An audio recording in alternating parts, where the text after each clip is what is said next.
Vítám vás u další části nepravidelných recenzí z kempu. Tentokrát jsme, jak vidíte, v kempu Falkensteiner v chorvatském Zadaru. A pojďte se spolu se mnou podívat, jak to tady v kempu vypadá, co tady všechno je, co tu není. A samozřejmě nakonec přidáme naše hodnocení z pohledu dvou rodičů a jedné malé náročné dcerky. Hned po příjezdu vás takhle po první bráně, která se automaticky zvedá, čeká záchytné, je to čekací parkoviště, kde se můžete čeknout, jo, kde si vlastně odstavíte auto a počkáte a jdete na recepci, než vám dají pitch, než vám přidělí, co je potřeba, a z něho pak pokračujete dál. Za tímto parkovištěm je výlevka na šedou vodu, takže můžete před anebo po si udělat i tento servis.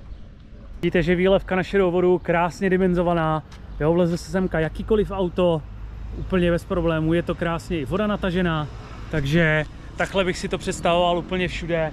Super oddělené místo, s širokou výpustí, dobře vyspádované, toto je prostě tak, jak to má vypadat, takže a je to kousek od kempu, takže vlastně nikoho neobtěžujete, můžete ten úkon udělat při příjezdu i při odjezdu. A takový travel tip, jelikož ta první brána se zvedá automaticky, tak klidně to můžete udělat, i když pojedete jenom okolo a prostě to bude úplně bez problémů, nebude to nikomu vadit. Takže když máte zaparkované na tom odstavném parkovišti, jdete na recepci, která je tady. A vidíte, jaké všechny kluby a karty tady fungují. Samozřejmě včetně Axi karty. A takhle vypadá potom celá recepce. Normálně fungují 3 desky, teďka je menší provoz, tak jsou volné 2, ale hrozně příjemná obsluha, snaží se být ve všem vstříc. I když jsme semka přijížděli autem, jako tím půjčeným, co jsme měli jako tady pronajaté auto, nebyl vůbec žádný problém, dokonce jsme ho ani neplatili. Jo, jakože máme nějaké další auto na piči. Dostanete takovýhle náramek, se kterým potom otvíráte různě branky, pokud je někde narazíte, když půjdete třeba na pláž, tak abyste se dostali zpátky, takže ten objekt nebo ten areál je prostě uzavřený, oplocený, tak aby to bylo co maximálně nejvíc safety. Za recepcí je tady takhle jako, dejme tomu, lobby, jo, kde můžete počkat, je tady i postaráno o vaše pejsky. Z toho vyplývá, že celý resort nebo celý kemp je i pet friendly, takže je to pro vlastně širokou a veškerou skupinu lidí. Jsou tu i bankomaty, jsou v areálu 2, teď jsou mimo provoz, ale je to tím, že jsme tady mimo sezónu. Předpokládám, že v sezóně to bude plně funkční. Hned za recepcí, vidíte tady za mnou, je taková, řekněme, zóna štelplacová, kde se prostě ubytovává na kratší dobu a je to vlastně pro kempry, který spíš projíždí okolo nebo nechtějí vstát na nějakých drahých pičích, jo, nebo na nějakých těch, řekněme, kategorizovaných pičích. Co se týče pičů, jak jsou tady rozděleny, tak to se pojďte podívat. A tady je mapa areálu. Tady je recepce, toto jsou ty, řekněme, štelplacové, jo, jsou vlastně hned u recepce.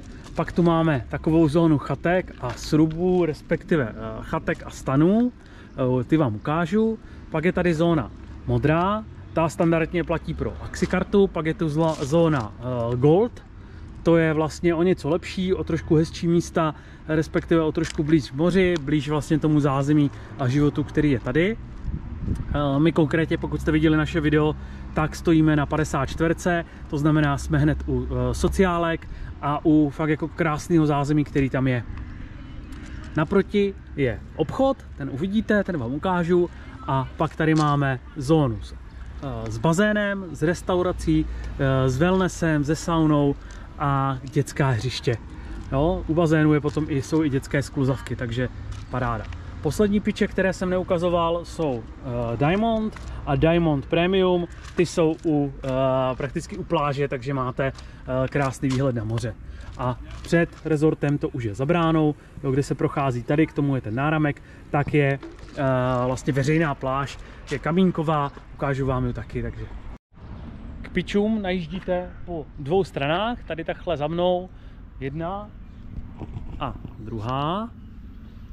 To znamená, podle toho, kde na které straně ten váš pitch je, tak z té strany najíždíte a středem potom vede taková ulice pro pěší, která vlastně vede skrz celý kemp a odbočuje se do těch jednotlivých řad, kde se parkuje. Ale než se tam dostaneme, tak vám ještě ukážu, jak vypadá tady to bydlení v bungalovech a v těch stanech.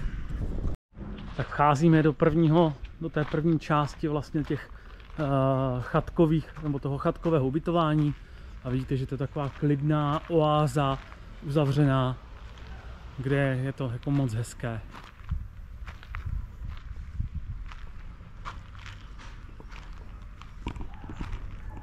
Všimněte si dole, je všude takový jemný štěrk.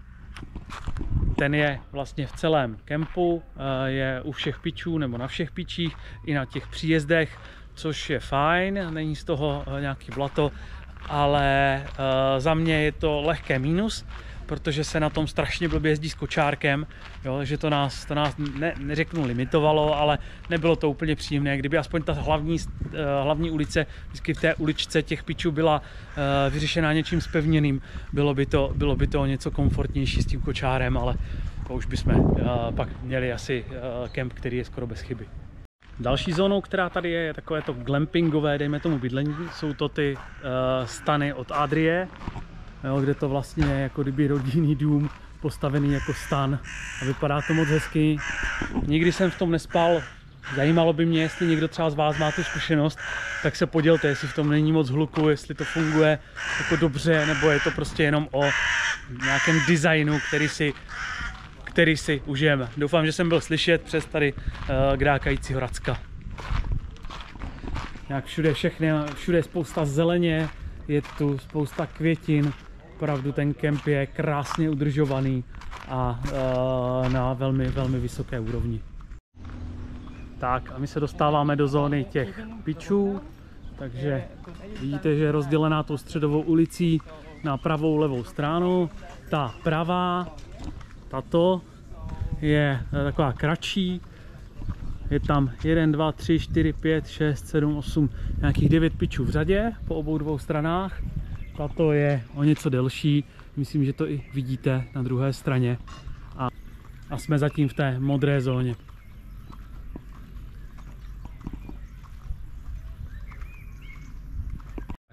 Tak vám ukážu v té modré zóně, jak vypadá prostě úplně standardní pitch. Vidíte, oplocený živým plotem, v rohu je vždycky sdílená voda a vedle totem na elektřinu.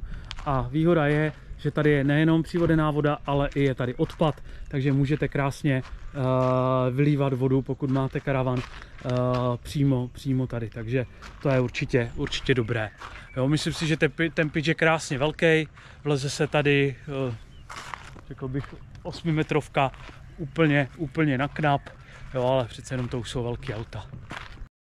A teď se pojďme podívat na to, jak vypadají sociálky a to zázemí, které je tady. A to teda musím říct, že je opravdu krásné, velmi dobře se o něj starají.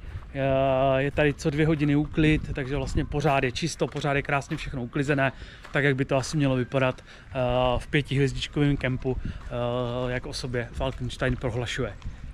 Takže tady jenom taková vychytávka, je tady úvaz pro psy, jsou tady nějaké VIP koupelny a sprchy pro rodiny, dámské záchody, naproti, co se mi líbí, jsou místnosti na česání a holení. To jsem ještě nezažil a je to vtipné a bavilo mě to. Dámské sprchy, ty samozřejmě já ukazovat nebudu, ale budu věřit, že to bude vypadat podobně jako na pánech, kde vás samozřejmě vzít můžu, ať se můžete podívat. Za mě opravdu to snese jako přísné hodnocení. Vidíte, že spousta umyvadel, čisto.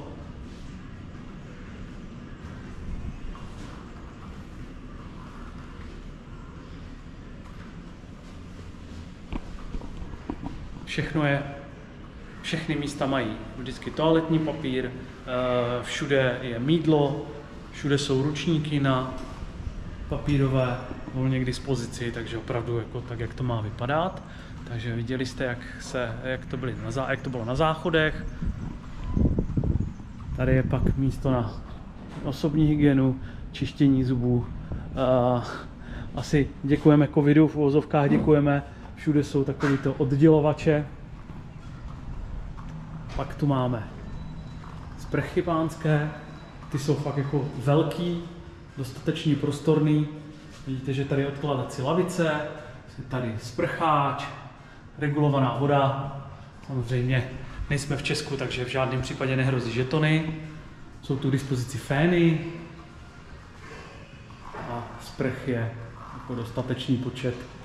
2, 4, 6, 8, nějakých 16. Takže já si myslím, že úplně v pohodě.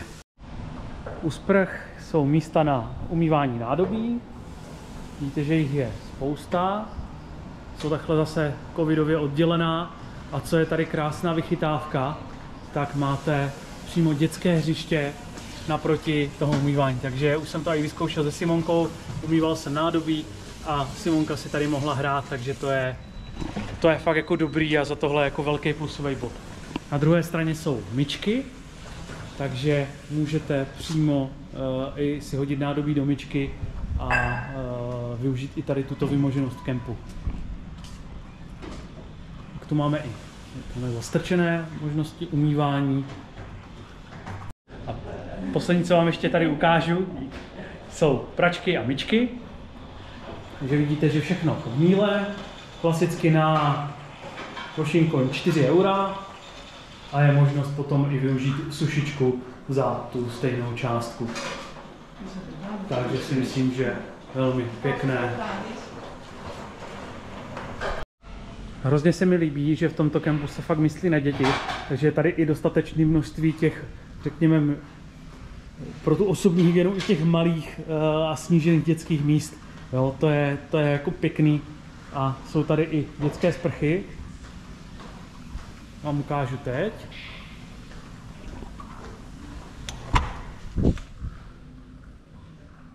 S malým umyvadlem, s velkým umyvadlem, včetně sprchy. Vidíte, pro malé sovičky. A dokonce dvě vaničky, včetně přebalovacího pultu pro menší děti. Jo, ta vanička je dostatečně hluboká, je to moc fajn. Součástí tady té technické budovy jsou i samozřejmě výlevky na vécko. Jsou tady dvě, jedna, druhá. Takže dobré. A je tu taková specialitka, je tady místnost na umývání pejsků. Taková drobnost a myslím si, že potěší. Je tu i vécko a sprchy pro invalidy, ale tady teda bych měl výtku vůči Falkensteineru, protože všechny cesty k těm sociálkám vedou po té štěrkové cestě a na tom se určitě jako dobře jezdit nebude. Jo, takže to je jako jediné opravdu, co mě tady tak trochu vadilo mi kvůli kočáru, ale samozřejmě pokud někdo potřebuje jezdit třeba s kolečkovým křeslem, tak tady může a bude se mu to dělat jako hůř. Ale přejdeme už k další stávce, co tady je. Je tady dětský klub, Falkis Camp, funguje denně od 10 do 18. Teď je tu zrovna nějaká údržba, protože jsem tady kolem 2 hodiny nebo před 2 hodinou, jo, a jsou tady různé animační programy pro děti, co si můžete nechat dopřát. Tohle všechno je v ceně kempu, jo, v ceně toho ubytování, takže super. Pomalu jsem se dostal vlastně až k moři, k premium a platinum pitchům. Už si nepamatuju z hlavy, jak se jmenovali, tak se omlouvám, ale opravdu k těm nejlepším pitchům, které jsou s výhledem na moře a s krásným zázemím. Součástí kempu je tady i každý den fresh market. Tady nějaký místní chlapec prodává ovoce, zeleninu. Je tady každý den do 2 hodiny teďka mimo sezónu. A předpokládám, že jindy to bude delší nebo do vyprodání zásob. A koupíte tu sýry, pršut, melon, ovoce, olivový olej a strašně fajn člověk, který u toho sedí. A takhle se dostaneme na pláž.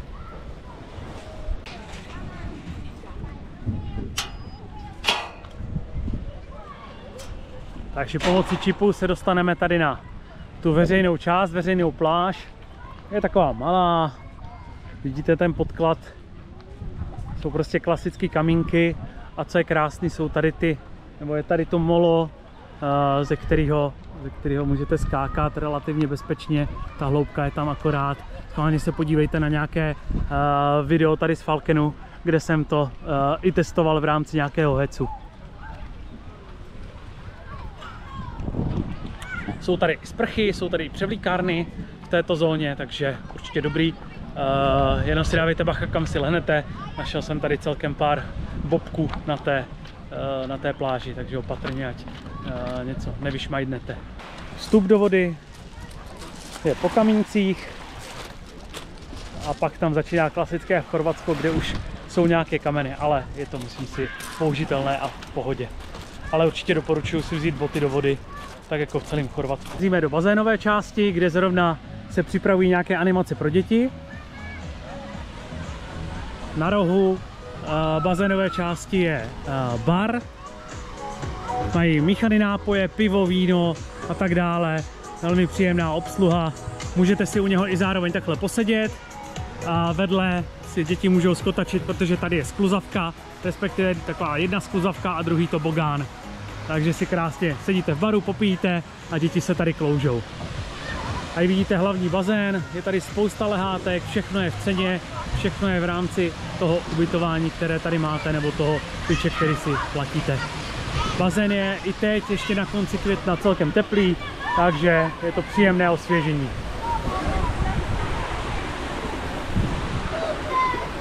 Tady vidíte dojezd tobogánu a skluzavku. Vedle hlavního bazénu je tady bazének dětský. Je to takové brouzdaliště sotva po kolena, takže s nějakou skluzavkou, s nějakýma vodníma hračkama a zase spousta lehátek okolo. A hned vedle dětské hřiště se skluzavkou nebo skluzavkama, různýma prolizačkama, houpačkama a tady jedním, řekněme, legendárním kolotočem. Kdo tu byl, tak ví, tak všechny starší děti si tady na tomto hrajou a nechtějí z toho slést. Jinak velká houpačka, tady 3 skluzavky, prolízačka, další houpačka, je to oplocené, takže značka ideál. Tak, tady je takové prostranství, je tu teďka stůl na stolní tenis a je tady pohled do fitka. Normálně se tady ráno nebo prostě v průběhu dne dělají nějaké animační jógy, animační programy, takže můžete se zapojit a je tu vstup do spáčka. V ceně máte i posilovnou, i wellness, i vlastně saunu. Funguje od 8 do 8 a vypadá to takto. Je to taková malá posilovnička,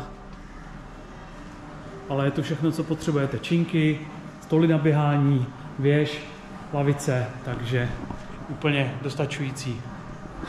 Sauna funkční od 9 do 8, je samozřejmě pouze nude a adults only. Součástí je i bazének, uvidíte. V rámci Falkenstein Room můžete si objednat i masáže. Takže do sauny jsou takhle ručníky. Jde se přes odpočinkovou místnost.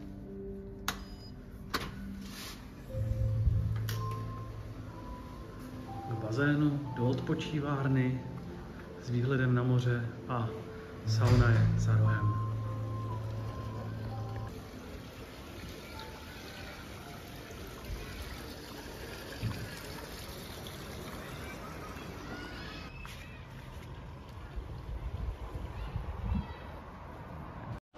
Nad bazénama najdete restauraci s takhle venkovní zahrádkou, s venkovním grillem, spoustou stolů na posezení a je takhle kaskádovitě, takže můžete sedět nahoře a můžete sedět i dole.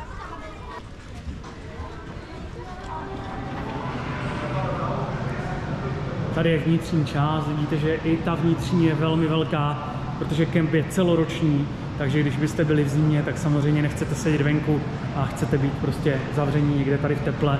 Vidíte do kuchyně, jo, přímo jak se vaří, jak to funguje, takže je to fakt jako pěkné. Byli jsme tady na jídle a stálo to za to, bylo to fakt jako dobré, moc jsme si pochutnali Myška tady dávala nějaký Cezar salát a říkala, že takový ještě nejedla, že tam byly celé kusy ryb, že to bylo moc dobré. Dobré. Na vrchu vidíte bar a vlastně ta servisní část. Prodává se tady i zmrzlina, že opravdu nemáte prakticky jediný důvod, proč opustit kemp. Vedle restaurace je obchůdek, takové s tím klasickým plážovým zbožím. Sluneční brýle, klobouky, plavky, slunečníky, balóny, síťky, všechno různé možné míčky, ploutve, co si vzpomenete a co vlastně respektive, co jste zapomněli a chcete si koupit, tak tady určitě seženete. Vidíte nafukovací atrakce do vody.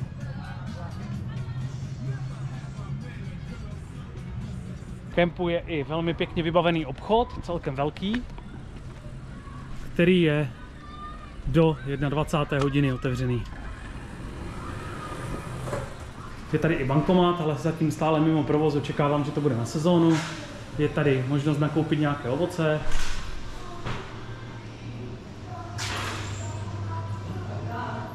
Zatím jsme mimo sezónu, tak ty regály ještě nejsou úplně plné a předpokládám, že to bude jinak. Je tady spousta chlazeného pití.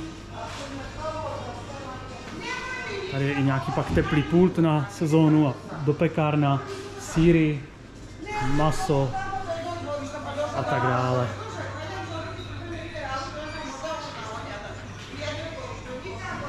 Prostě cokoliv budete potřebovat, tak tady najdete.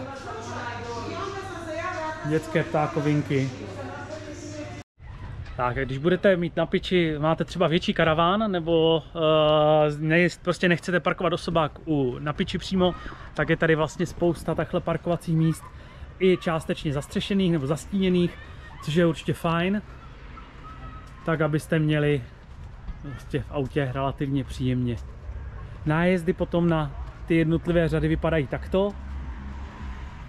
Vlastně z té hlavní cesty asfaltové najíždíte už do toho štěrku.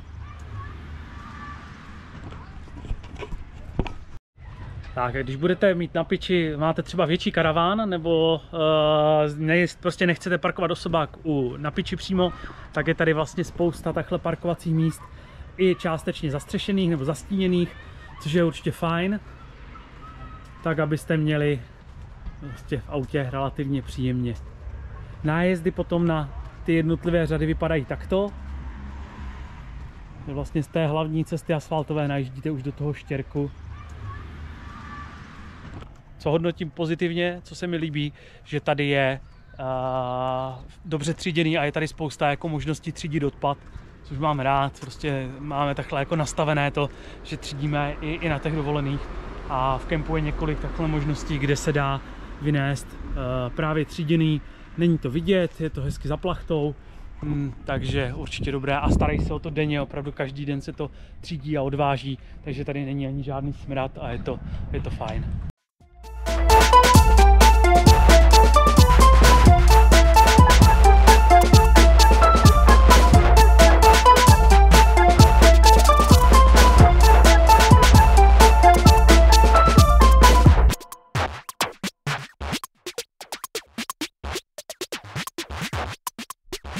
Takže celkově, když zhodnotíme kemp Falkensteiner v Zadaru, tak za mě je to na 90%. Co bych vypíchl, že je super, tak je to nový, krásně vybavený kemp, dobře zařízený, je tady veškerá infrastruktura, která je potřeba, několik míst i na vylívání odpadu, krásně vyřešený všechny piče, elektřina, voda, odpad, všechno je tak, jak má být, prostě si můžeme představit.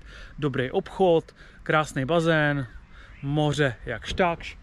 A kde jako strhnu body, tak ten podklad, jak jsem říkal, prostě není to úplně optimální s kočárkem za nás, ale to zase nemusí být pro každého. A druhá věc, mohl by být už jako v takhle dobrém kempu vyhřívaný bazén, aspoň pro děti, nebo vyhřívaný bazén pro dospělé. Ta voda tam byla dost chladná, minimálně teďka z toho začátku. Takže za mě 90%, určitě doporučuju, kemp je výborný. Tady ty jako drobné věci nejsou nějak zásadní a vás, pokud ta recenze bavila, nebo pokud se vám líbila a byla užitečná, poprosím, dejte odběr, dejte like, pokud se vám to hodilo, případně komentujte, ptejte se do komentáře, pokud by vás něco zajímalo, na co budu schopný odpovědět, a uvidíme se zase při nějaké další jiné recenzi. Ahoj!